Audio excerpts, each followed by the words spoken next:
ହ୍ୟୁମାନ ସାଗରଙ୍କ ଜୀବନରେ ତୃତୀୟ ବ୍ୟକ୍ତି କିଏ? ଓଲିଉଡରେ ଏବେ ଜୋରଦାର ଚର୍ଚ୍ଚା।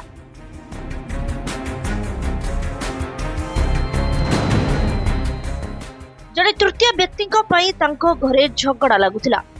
ଝିଅ ଜନ୍ମ ହେବା ପରେ ଲୋକପ୍ରିୟ କଣ୍ଠଶିଳ୍ପୀ ହ୍ୟୁମାନ ସାଗର ତାଙ୍କୁ ନିର୍ଯାତନା ଦେଇ ଆସୁଥିଲେ। ହ୍ୟୁମାନ ସାଗରଙ୍କ ପତ୍ନୀ ଶ୍ରେୟା ମିଶ୍ର ଆଜି ପୁରୀଠାରେ ଏକ ସାମ୍ବାଦିକ ସମ୍ମିଳନୀରେ ଏଭଳି ଅଭିଯୋଗ ଆଣିଛନ୍ତି।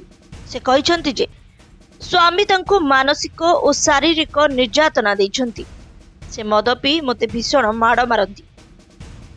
ତେବେ ଅନ୍ୟ ମହିଳାଙ୍କ ସହ ହ୍ୟୁମାନ ସାଗରଙ୍କ ସହ ପରକୀୟା ସମ୍ପର୍କ ଥିବା କଥାକୁ ସେ ସ୍ୱୀକାର କରିଛନ୍ତି।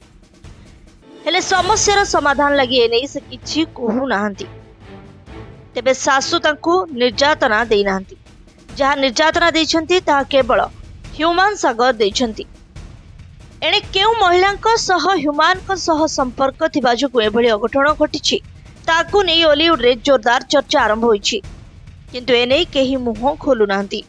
ଏପରିକି ହ୍ୟୁମାନଙ୍କ ନିକଟତର ଲୋକେ ବି ଏକଥା ଜାଣିକି ବି କିଛି କହୁନଥିବା କୁହାଯାଉଛି।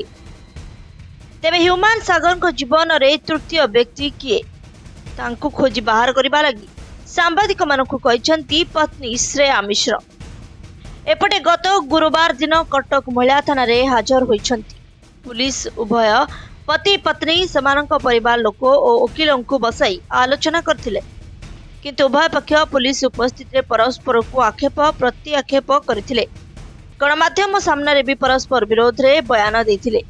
ଏଭଳି ସ୍ଥିତିରେ ପୁଲିସ ସେମାନଙ୍କୁ 2 ଦିନ ସମୟ ଦେଇଥିଲା।